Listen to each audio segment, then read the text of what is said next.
السلام علیکم ورحمۃ اللہ وبرکاتہ۔ الحمد للہ وکفیٰ وسلام علی عبادہ الذین اصطفیٰ، اما بعد فاعوذ باللہ من الشیطان الرجیم، بسم اللہ الرحمن الرحیم۔ یا ایتھا النفس المطمئنہ ارجعی الی ربک راضیۃ مرضیہ فادخلی فی عبادی وادخلی جنتی۔ صدق اللہ العظیم۔ محترم المقام اور واجب الاحترام عزیزان ملت، نوجوان ساتھیوں، بزرگوں، ایک کہاوت ہے کہ جوں جوں دوا کی مرض بڑھتا گیا۔ جب یہ کیفیت پیدا ہو جائے تو سمجھو کہ موت نے آ کر اب بسیرا ڈال لیا ہے۔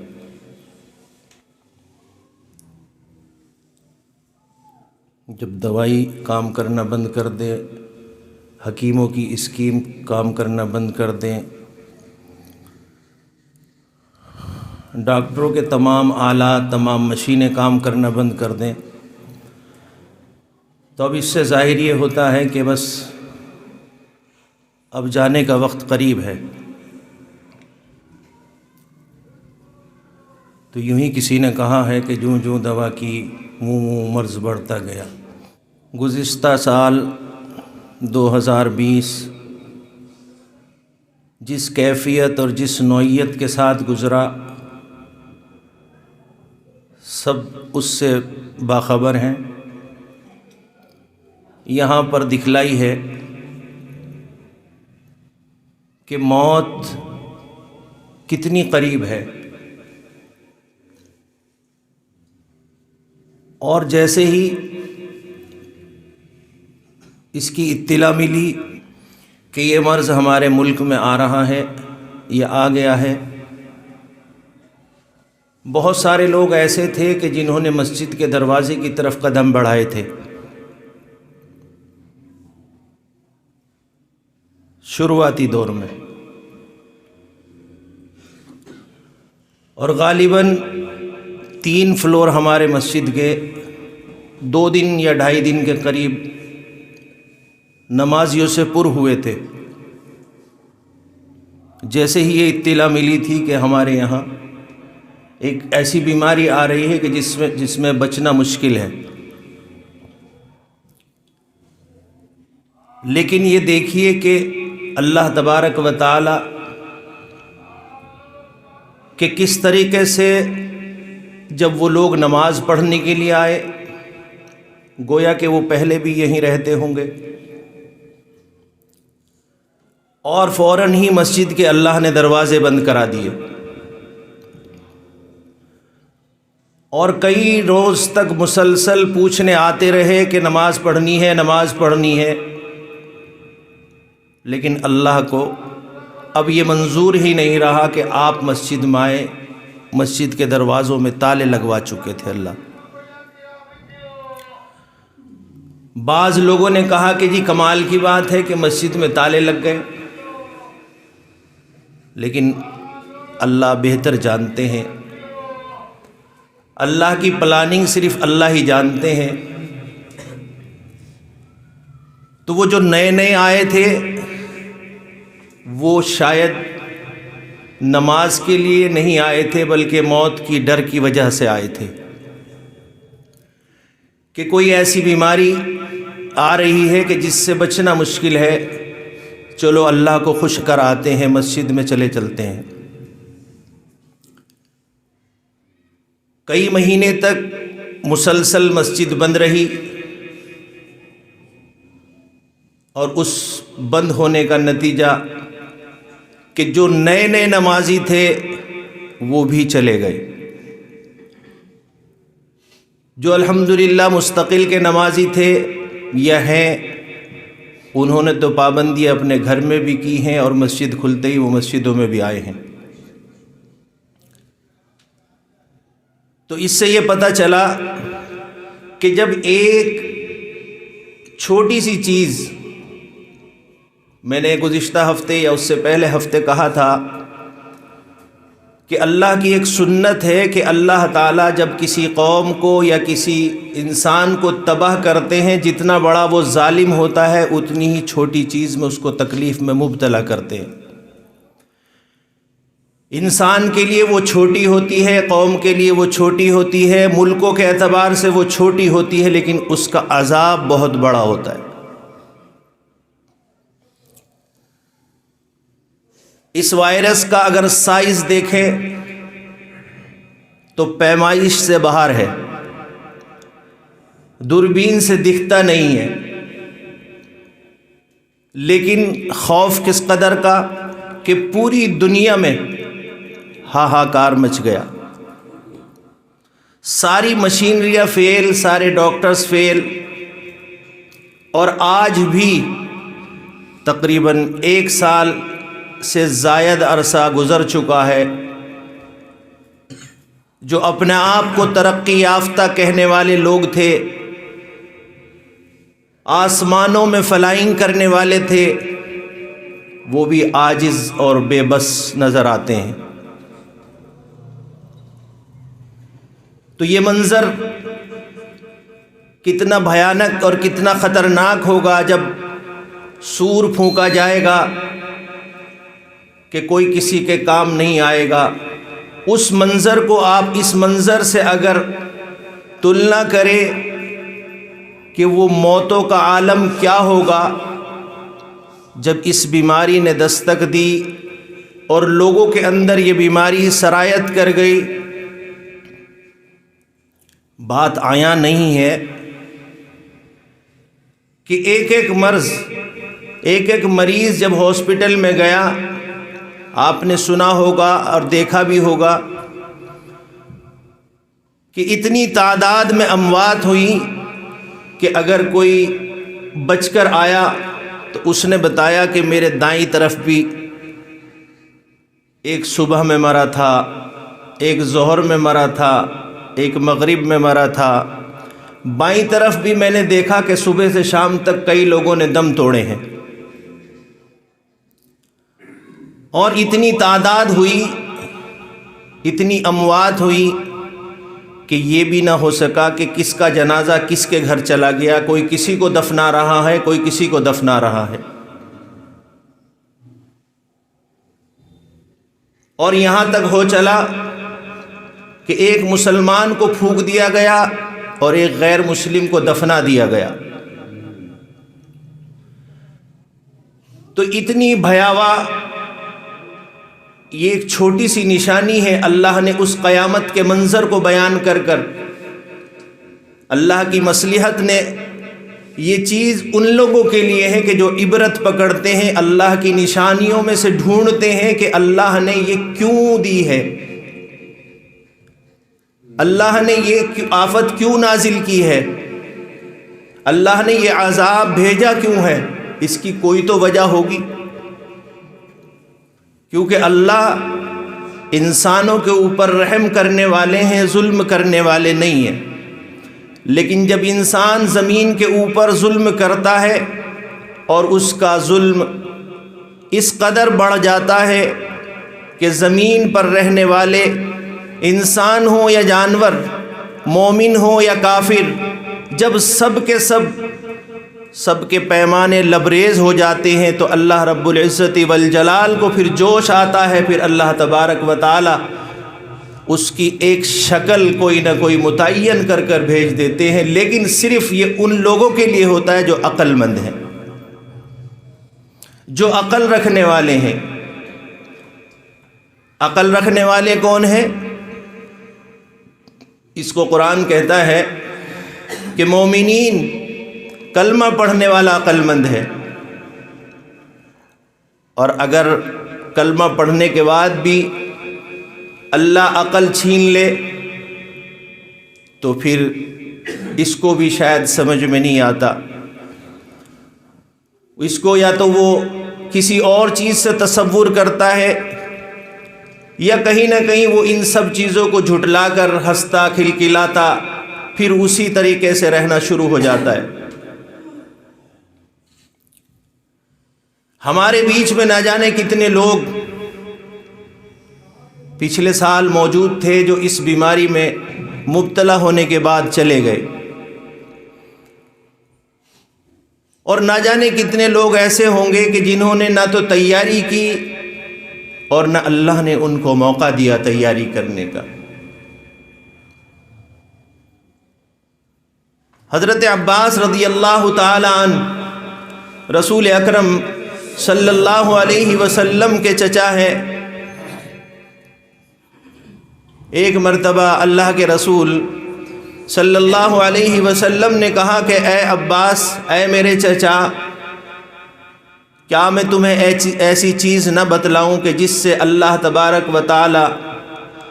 تمہارے چھوٹے اور بڑے خفیہ طور پر ہوئے ہوئے، اعلانیہ طور پر ہوئے ہوئے، جو تم نے مجمع میں گناہ کیے ہوں یا چھپ کر کیے ہوں، کہ اللہ اس عمل سے تمہارے تمام گناہوں کو معاف فرما دے گا۔ حضرت عباس رضی اللہ تعالیٰ عنہ کہتے ہیں کہ میرے بھتیجے یعنی کہ محمد الرسول اللہ صلی اللہ علیہ وسلم سے کہ بالکل بتائیے۔ یہ ہمیں بھی چاہیے کہ ہمیں بھی ہر وقت تیاری کر کر رکھنا چاہیے کہ نہ جانے کس وقت بلاوا آ جائے، اور ہمارا اصل گھر یہاں نہیں ہے، ہمارا اصل گھر آخرت ہے۔ کلمے کا مطلب یہی ہے کہ ہماری یہ زندگی عارضی زندگی ہے، ہماری جو آخری زندگی ہے، اخروی زندگی ہے، وہی ہمارا اصل ٹھکانہ ہے۔ مومن جب مرتا ہے، مسلمان جب دنیا سے جاتا ہے تو کہا جاتا ہے کہ اس کا انتقال ہو گیا۔ انتقال کے معنی ہیں کہ انتقال دوسری جگہ چلا جانا، ایک جگہ سے دوسری جگہ ٹرانسفر ہو جانا، اس کو انتقال کہتے ہیں۔ جو غیر مذہب کے لوگ ہیں ان کا عقیدہ یہ ہے کہ دنیا میں آئے ہیں، رہیں گے، مریں گے، سب کچھ ختم ہو جائے گا، لیکن مومن کی شان یہ ہے، اور کلمے کی، توحید کی باری تعالیٰ نے جو اور اللہ کے حبیب نے جو نشانی بتائی ہے کہ مومن وہ ہے جو اخروی زندگی کی تیاری کرے اور یہ اس بات پر یقین رکھے کہ مجھے یہاں سے جانا ہے اور دوسرے گھر میں جا کے بسنا ہے۔ ابھی چند دن پہلے امام العصر شیخ الحدیث و تفسیر حضرت مولانا مفتی محمد زرول خان صاحب رحمۃ اللہ علیہ کا انتقال ہوا، تو حضرت نے اپنی موت سے پہلے خواب دیکھا کہ ان کا کوئی چاہنے والا ہے، محبت کرنے والے ہوتے ہیں، کہتے ہیں کہ انتقال ہو گیا، میں نے خواب دیکھا کہ میں مر گیا، اور موت کے بعد مجھے دفنا دیا گیا۔ میں دیکھتا کیا ہوں کہ میری قبر میں دائیں طرف ایک بڑا خوبصورت اور حسین نوجوان کھڑا ہے، اور بائیں طرف ایک بڑا خوبصورت حسین نوجوان کھڑا ہے۔ حضرت مفتی صاحب کہتے ہیں کہ میں اس کی حسن و جمال کو، میں اس کے چہرے کو، اس کی رنگت کو، اس کی بناوٹ کو میں اپنے لفظوں میں بیان نہیں کر سکتا۔ تو ملک الموت، موت کے فرشتے جو سختی کرتے ہیں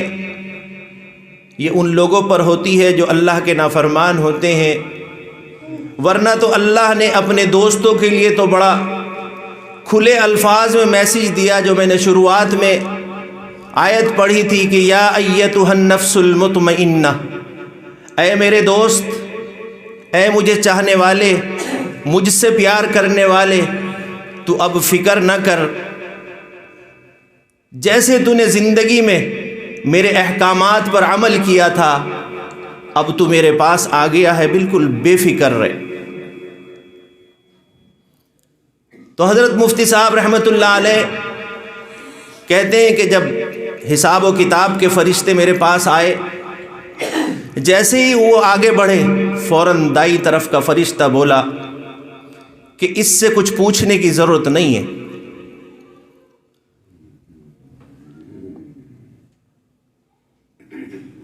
ایسا ہوتا ہے، اس سے پوچھنے کی ضرورت نہیں ہے۔ اس سے پہلے کہ حضرت مفتی صاحب کچھ بولتے، دائیں طرف کا وہ حسین اور جمیل خوبصورت شخص یہ کہتا ہے کہ میں فجر کی نماز ہوں جو یہ پابندی سے پڑھا کرتے تھے، اس لیے ان کے پاس آنے کی میری طرف سے اجازت نہیں۔ بائیں طرف جب دوسرا سوال فرشتے کرتے ہیں، بائیں طرف والا فرشتہ کہتا ہے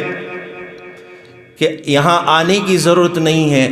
کیونکہ انہوں نے اپنی پوری زندگی قرآن پر لگائی ہے، یہ رات دن قرآن کی تلاوت کیا کرتے تھے، اس لیے جو کچھ پوچھنا ہے مجھ سے پوچھو، ان کے پاس آنے کی ضرورت نہیں۔ کچھ لوگ وہ ہیں کہ جن کو اللہ تبارک و تعالی دنیا میں بھی بتا دیتے ہیں کہ تمہارا مقام کتنا بلند ہے اور تمہیں جگہ کون سی عطا کی جا رہی ہے۔ حضرت مفتی صاحب کو کسی نے خواب میں دیکھا، شیخ الحدیث ہیں جنہوں نے خواب میں دیکھا، مدرسہ سراجیہ، کہتے ہیں کہ ہم نے مفتی صاحب کو دیکھا اور کہا کہ حضرت آپ انتقال فرما گئے، اور بڑا حسین اور خوبصورت آپ نے جو اتنی محنت کر کر مدرسہ بنایا تھا اسے بھی چھوڑ گئے، اور آپ کی نیک سیرت ایک اولاد تھی اور وہ اب اکیلی رہ گئی۔ تو کہتے ہیں کہ حضرت مسکرائے خواب میں اور کہنے لگے کہ کس نے کہا کہ میں مر گیا ہوں؟ یہ کس نے کہا کہ میں مر گیا ہوں؟ میں مرا نہیں ہوں، میں نے تو اپنا گھر بدلا ہے۔ مرنا اس کو کہتے ہیں کہ اب کچھ نہیں ہونے والا۔ کہتے ہیں کہ میں نے دیکھا کہ اتنا خوبصورت اور حسین ان کا گھر ہے، اور پوچھنے والے نے پوچھا، خواب دیکھنے والوں نے، کہ حضرت یہ گھر آپ کا ہے یا کہ کرائے کا ہے؟ کہنے لگے الحمدللہ، اللہ نے یہ گھر مجھے عطا کیا ہے اور یہ میں نے خود بنایا ہے، یہ گھر میں نے خود بنایا ہے۔ تو سوال کرنے والا پوچھتا ہے کہ حضرت آپ نے یہ کب بنایا، کیسے بنایا؟ تو کہتے ہیں کہ مجھے اس میں بنانے میں بہت وقت لگا، بہت لمبا وقت لگا، اور تقریباً حضرت نے اس مدرسے میں 40 سال کا عرصہ گزارا قرآن اور حدیث کی تعلیمات دے کر۔ تو اس گھر کو بنانے میں کسی کو 40 سال لگے، کسی کو 50 سال لگے، کسی کو 100 سال لگے، تب جنت کا گھر تیار ہوتا ہے۔ اور جس گھر میں رہنا ہے اس گھر کو یہیں سے بنا کر اگر چلیں گے تو پھر ہمیں وہاں آسانیاں پیدا ہوں گی۔ جس طریقے کا گھر ہم وہاں چاہتے ہیں اسی طریقے کی ہمیں مشقت یہاں اٹھانی پڑے گی۔ دنیاوی گھر بنانے کے لیے مشقت اٹھانی پڑتی ہیں، دنیاوی گھر بنانے کے لیے محنتیں کرنی پڑتی ہیں، اس کے بعد دنیاوی گھر بنتا ہے۔ لیکن ان گھروں سے کہیں گنا زیادہ بڑا گھر اللہ تبارک و تعالی آپ کو عطا فرمائیں گے، لیکن عبادت کے بعد۔ اسلام نام ہے عبادات کا، اسلام نام ہے اطیع اللہ و اطیع الرسول کا، کہ اللہ اور اس کی رسول کی اطاعت کرنے والوں کو وہاں بدلہ ملے گا۔ تو میں کہہ رہا تھا کہ انسان کو چاہیے کہ ہر وقت وہ تیاری رکھے کہ نہ جانے کس وقت پیا کا بلاوا آ جائے، اور جس وقت جائیں تو کم از کم اس بات کے تو مستحق ہو کر ہی جائیں کہ اللہ تبارک و تعالی ہمارے اوپر نظر رحمت ڈالے اور ہمیں جہنم سے بچا کر جنت میں داخلہ عطا فرما دے۔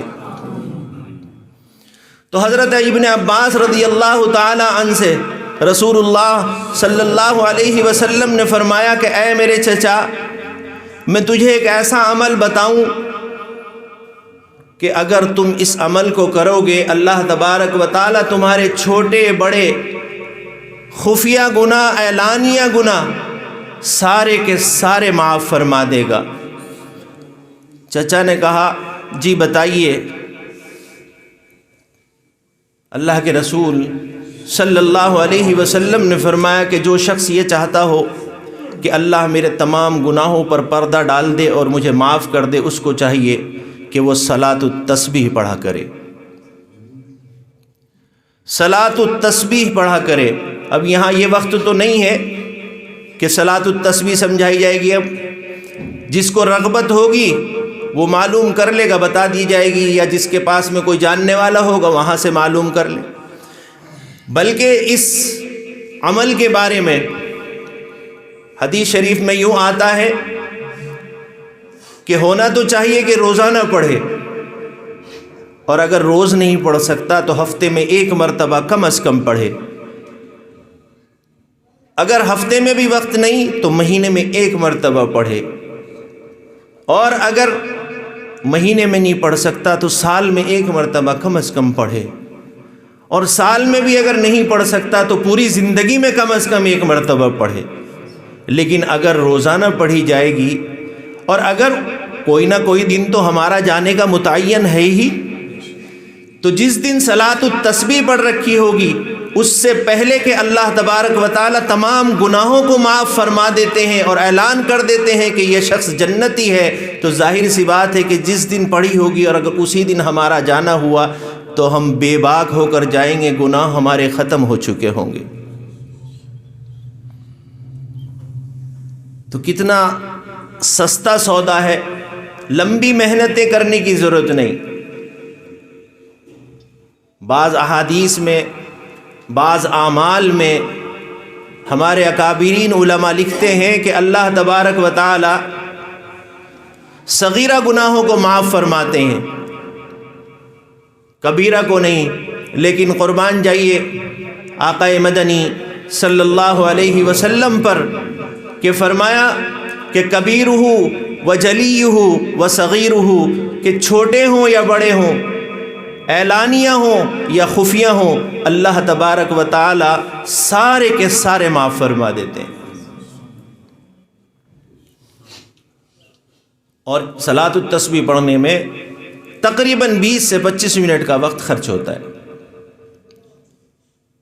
تو جو یہ چاہتا ہے کہ اللہ تبارک و تعالی رحم کا معاملہ کرے،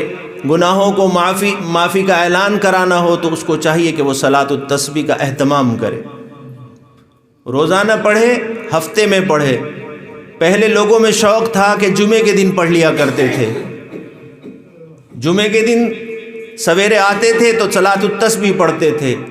لیکن اب تو جمعہ پڑھنا بھی مشکل ہے، خطبہ سننا بھی مشکل ہے،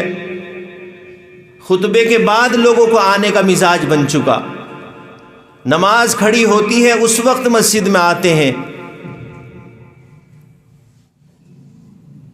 خطبے پہ یاد آیا گزشتہ ہفتے، میں آپ حضرات سے معافی چاہتا ہوں کہ آپ حضرات کو تکلیف ہوئی ہوگی، پچھلے ہفتے میں نے خطبے کے درمیان آپ سے کچھ کڑوی اور کڑک گفتگو کر لی تھی، تو آپ مجھے معاف فرما دیں۔ لیکن قرب قیامت کی نشانیوں میں سے ایک نشانی ہے کہ لوگوں کے اندر مسجد کی حرمت ختم کر دی جائے گی، لوگوں کے اندر مسجد کی حرمت نہیں رہے گی، لوگ دلوں میں مسجد کی حرمت کو نہیں جانیں گے، علماء کی حرمت نہیں جانیں گے، قرآن کی عظمت نہیں جانیں گے۔ کہاں تو رسول اللہ صلی اللہ علیہ وسلم کا فرمان ہے کہ جب اذان ہو جائے اس کے بعد کاروبار کرنا حرام ہے مسلمانوں کے لیے۔ قرآن کا اعلان ہے، یا ایھا الذین آمنوا اذا نودی للصلاۃ من یوم الجمعۃ فاسعوا الی ذکر اللہ وذروا البیع، کہ سارے کے سارے کاموں پر تالے لگا دو، بند کر دو ساری تجارتیں اور دوڑ پڑو اللہ کے گھر، اللہ کی عبادت کے لیے۔ یہ نہیں کہا کہ خریدار کام بند کر دیں، بلکہ کہا کہ تجارت کرنے والے دکاندار اپنی دکانوں کو بند کر دیں۔ جب دکانیں بند ہو جائیں گی تو گراہک تو اپنا بھی مسجد میں آ جائے گا۔ وَذَرُوا الْبَيْعَ، قرآن کا احکام ہے کہ اذان ہوتے ہی مسجد میں آ جانا چاہیے، اور اس کے بعد مسلمانوں پر یہ لازم ہے کہ اس کے بعد کام نہ کیا جائے، ورنہ وہ کام کرنا اس کے لیے حلال نہیں، حرام ہے۔ خطبے کی اذان سے لے کر اور خطبہ نماز کی شرائط میں سے ہے۔ شرائط نماز جیسے انسان کا بدن کا پاک ہونا، کچھ ساری چیزیں ہم نے سکھلائی تھی، وہ ہم کلپ بھی بنا کے ڈال رکھی ہے۔ نماز پر عموماً نمازوں کے لیے جو چیزیں شرائط ہیں اگر وہ مکمل نہ ہو تو آدمی نماز میں کھڑا نہیں ہو سکتا، اس کی نماز نہیں ہوگی۔ اسی طریقے سے جمعے کی شرائط میں اذان اور خطبہ شامل ہے، اگر یہ صحیح نہ ہو یا اس کی پابندی نہ کی جائے یا اس کی حرمت نہ کی جائے تو ظاہر سی بات ہے کہ اس کو جمعے کا ثواب بھی نہیں ملے گا۔ تو میں نے گستاخی اس وجہ سے کی تھی آپ حضرات کی شان میں کہ ہمارے ہاں ایک دور ہے، ایک چلن ہے کہ بھیڑ چال چلنا، غلط راستے پر انسان فوراً چل پڑتا ہے اور اس کو اچھائی کی طرف بلاتے بلاتے صدیوں ہو جاتے ہیں، لیکن وہ اچھائی کی طرف قدم نہیں بڑھاتا۔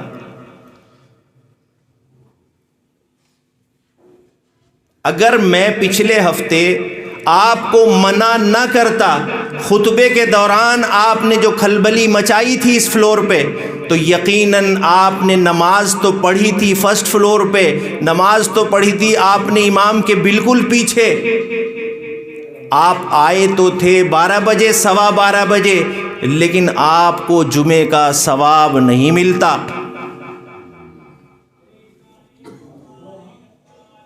آپ جمعے کے ثواب سے محروم ہو کر اٹھتے یہاں سے۔ میں نے خلاف شریعت کام کیا تھا، لیکن اللہ نے فوراً ذہن میں ڈالی، میں نے آپ کو ٹوک دیا۔ ذمہ دار حضرات کو بھی چاہیے کہ نظام ہو کسی چیز کا، چندہ کس وقت کرنا چاہیے، اور اگر کوئی نہیں آیا ہے تو مسجد کے چاہنے والے مقتدی حضرات، مصلیان، ان کو بھی چاہیے کہ یہ خود اپنا آپ ہی اس بات پر بڑھ کر قدم بڑھائیں کہ بھئی ہمیں بھی مسجد میں حصہ لینا ہے، وہ خود دے کر چلے جائیں۔ لیکن اب وہ مسئلہ تو ختم ہو گیا، اب تو بس یا تو چہرہ دیکھ کر دیا جاتا ہے کہ لینے والا کون کھڑا ہو رہا ہے، اور اگر کوئی آ گیا تو دے دیے، نہیں آیا تو چھوڑ دیے۔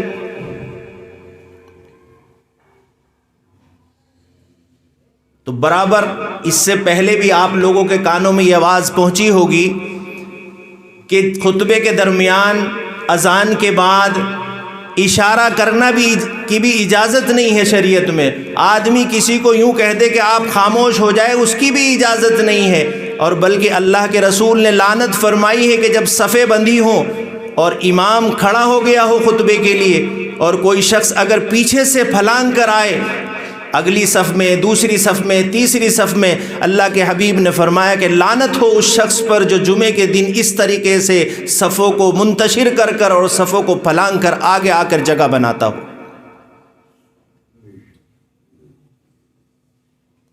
تو ہمیں چاہیے کہ ہم جو چیزیں کہی جاتی ہیں، بتائی جاتی ہیں، اس پر عمل کریں، اور ہونا تو یہ چاہیے تھا، کیونکہ وہ چیزیں ختم ہوتی جا رہی ہیں تو کیا کہیں، قرب قیامت کی نشانیوں میں سے ہے۔ میں نے یہ جو عمل کیا، میں نے حضرت مولانا مفتی محمد خبیب صاحب دامت برکاتہم مفتی اعظم مظاہر العلوم سہارنپور کو لکھا، میسیج کیا کہ حضرت مجھ سے یہ غلطی ہو گئی، میں نے خطبے میں ایسا کام کیا ہے۔ میں آپ کے سامنے یہ بتا رہا ہوں، آپ کو نہیں معلوم۔ میرے پاس کلپ آئی حضرت کی، ریکارڈنگ آئی،